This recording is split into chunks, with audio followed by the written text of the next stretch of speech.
Бројот на загинати на Хаити при налетот на ураганот Метју достигна речиси 900 луѓе, додека десетици илјади лица останаа без покрив над главата. Бројот на жртвите секојдневно се зголемува, дури од час во час, а уште поголем број на луѓе се повредени, додека над 61.000 се наоѓаат во засолништа, соопшти Централната агенција за цивилна заштита на Хаити.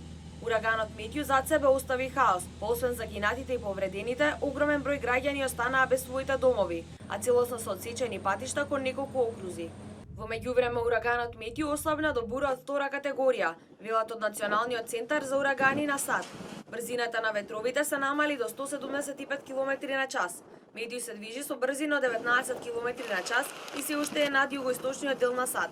Во американската држава Флорида, ураганот усмрти 4 лица, кои се единствените загинати во САД од оваа природна катастрофа. Без електрично напојување останаа над 1 милион лица. Од средата се откажани околу 5000 летови во југоисточниот дел на САД, а од крајбрежните области во Јужна Каролина беа евакуирани над 350.000 луѓе. Сезоната на урагани над Атлантикот трае од 1 јуни до 30 ноември. Атмосферскиот феномен е класифициран како тропска бура и добива свое име доколку брзината на ветрот во неговиот епицентар достигнува 63 км на час. При брзини на ветрот од 118 км на час и повеќе, бурата преминува во ураган. До Метју, последниот ураган од четврта категорија кој го зафати Хаити, се случи во 1963 година, кога загинаа околу 8.000 луѓе.